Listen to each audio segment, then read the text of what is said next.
Vous l'aurez compris, d'habitude c'est Willy qui me pousse, ce soir il n'a pas voulu comme il plaide contre moi. Et Verbatim a choisi de reconduire le duo d'Intouchables pour cette première plaidoirie, en espérant qu'elle trêve de plaisanterie. Mesdames et messieurs, bienvenue dans ce cycle de conférences qui a pour thème ces questions qu'on ne se pose pas, mais que Verbatim nous impose. La semaine dernière, nous avions traité un sujet délicat.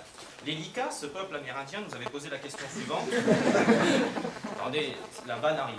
Nous avait posé la question suivante. Si un schizophrène se suicide, peut-on parler de meurtre? Et nous en étions arrivés à la conclusion étonnante que le Nicolas Sarkozy de 2012 pourrait très bien assassiner celui de 2007. Le thème d'aujourd'hui sera donc l'égalité et l'ambition des médiocres. Avant de commencer, permettez-moi de saluer mon contradicteur, Willy Bianda. Quelques applaudissements pour Willy.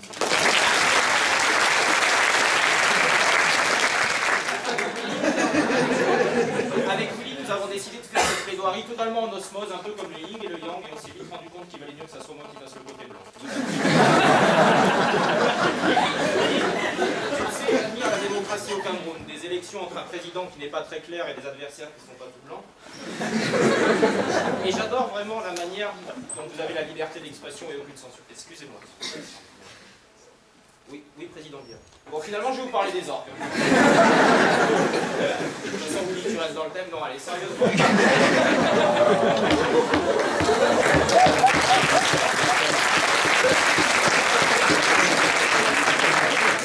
Finissons cette ode à Willy sur un proverbe africain. Quand la rivière est dans son lit, quand l'oiseau chante depuis son nid, quand le lion chasse, le phacochère et rugit, il n'est plus temps de parler de lui. Tout de suite, la présentation de notre conférence. En grand 1, le temps que je retrouve les feuilles, on va faire ça, tant pis, merde. En grand 1,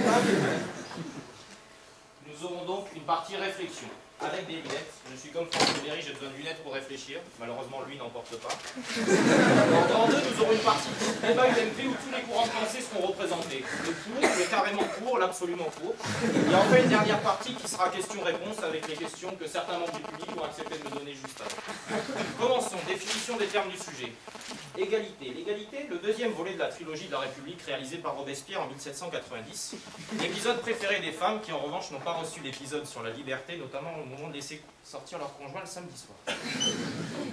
Ambition. Nom féminin caractérisant l'envie de sortir de la cuisine. L'ambition peut conduire...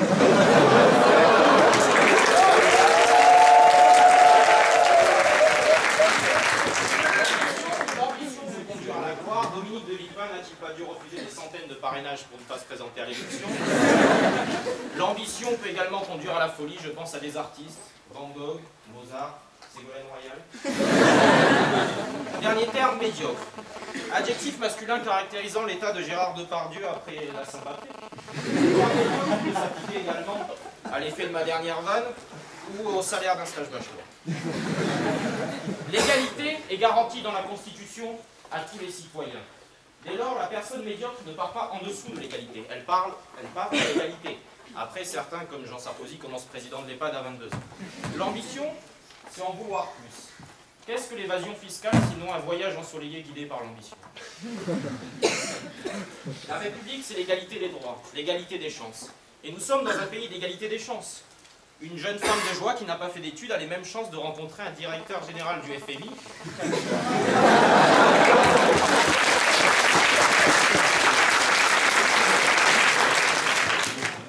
Le problème de ce sujet, c'est la confrontation entre l'égalité, une notion restrictive et même pessimiste, puisque notre première égalité, c'est l'égalité devant la condition de mortel, et l'ambition, qui au contraire aspire à l'infini.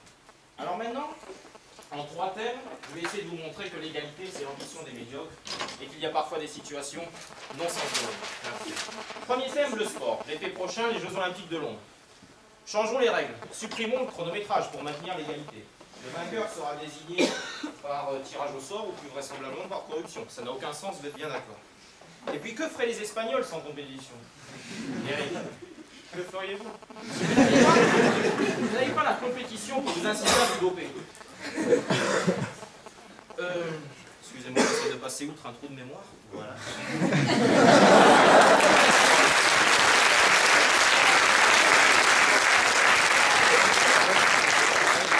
Au tennis, ça n'aurait aucun sens qu'il y ait des matchs nuls, des égalités. Les spectateurs seraient très agacés d'avoir gagné 100%. La suite arrive. Quand on fait le compte, il faut des victoires pour forger un palmarès. On sent même les choules ont compris qu'il fallait passer la ligne d'arrivée en tête. Maintenant, Willy vous citera peut-être Arthur Rubinstein, moi je vais vous citer mon poète à moi, Christophe Galtier. Encore le sens, Tolé? Comme je l'avais dit dans la semaine, avec l'ambition de garder le point qui nous était accordé au coup d'envoi, ça a été fait. Et, la qualité de Rennes fait. Donc on voit qu'il oppose à la qualité de son adversaire sa propre médiocrité. Et il nous le dit, son ambition, c'est l'égalité, le match nul. L'égalité et l'ambition des médiocres. Merci Christophe Galtier. On a parlé de foot. Le sport national en France reste la natation, vous le savez. Les ministres sont mouillés, l'économie fait la brasse couler, les Français ont la tête sous l'eau. Politique, justement. Vous pensez qu'une égalité serait raisonnable? À l'élection présidentielle, c'est Bayrou qui serait content, un partout à l'autre centre.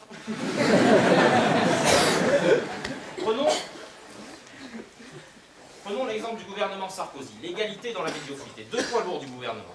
Je le fais. À ma gauche, Roselyne Bachelot, Lise Vaccin. Tu lui mets des talons aiguilles, elle trouve du pétrole.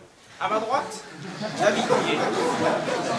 David Douillet, grammairien de Serena, ministre des Arts martiaux et du sport en généraux. Le français David Douillet. Enfin, mon dernier thème, la guerre. Hannibal, avant d'être raide. Merci. Donc Hannibal était un grand conquérant. Après la victoire de Cannes, il aurait pu conquérir Rome. Au nom de l'égalité, plus précisément de conserver un équilibre dans les forces politiques romaines, il préféra ne pas conquérir Rome, et bien mal lui en a pris, puisque son manque d'ambition conduira Scipion l'Africain à renverser les Carthaginois et acculera Hannibal au suicide. Autre exemple dans le style de la guerre, l'Iliade. Peut-on imaginer que l'Iliade s'arrête à la fausse retraite des Achéens? L'exemple de la guerre nous le montre. En guerre, l'égalité n'est jamais qu'une ruse pour mieux assouvir l'ambition de victoire. Dernier exemple. Star Wars, mesdames et messieurs. La trame de ces six films, c'est l'ambition des Sith, leur ascension, puis leur chute. L'égalité entre les Jedi et les Sith, c'est 4 minutes, générique compris, sur 3h54 de saga. Autrement dit, voilà le scénario de Star Wars traitant de l'égalité des Sith et des Jedi, à peine plus épais qu'un scénario de Joséphine Ange Gardien. Troisième partie, les questions-réponses.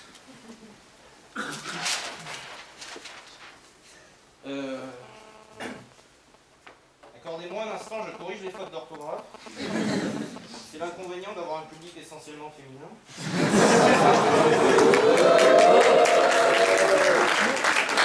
Alors, je vais prendre celle-ci. On me demande quel est le féminin de candidat aux législatives. Qui c'est qui a pu me poser ça, Eric? Non, mais moi je la connais cette blague, la réponse est facile, la réponse est suppléante. Bon, au-delà de la oui, les femmes ont du talent. La réaction, c'est l'étonnement.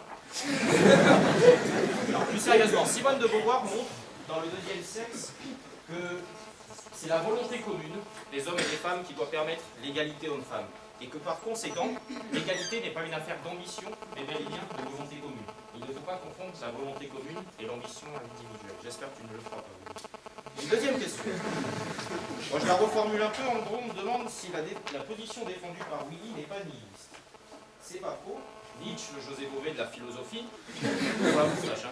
nous a bien montré que nier la puissance créatrice de la vie, c'était en quelque sorte être nihiliste. En fin de compte, nous sommes tous égaux devant la mort. Ben Laden aujourd'hui danse parmi les dauphins, les naufragés du Costa Concordia dansent parmi les dauphins, bientôt Alain Delon dansera parmi les premières dauphines. Par conséquent, avoir pour seule ambition l'égalité, que nous retrouverons tous à notre mort, c'est nier le pouvoir de la vie. Allez, rapidement, une dernière remarque. Mais parfois, l'égalité ne peut être atteinte. C'est vrai, dans la France de Claude Guéant, on n'est pas traité pareil si on s'appelle Charles-Henri ou Mohamed. Déjà, Mohamed doit passer 2 heures par jour à sortir sa carte d'identité. Beaucoup de jeunes de banlieue le savent. Beaucoup de jeunes de banlieue le savent. Quand l'ascenseur social est bloqué, mieux vaut prendre l'escalier. Merci Esther. Juste parce que la chaise ne peut pas bouger, mais c'est pas grave. Je disais donc, pour conclure, on s'aperçoit finalement bien mieux en fauteuil roulant qu'il est vain d'ambitionner l'égalité. On ne peut pas avancer comme tout le monde, mais si on a l'ambition d'aller loin, on sait qu'on pourra compter sur la force de ses bras. Merci.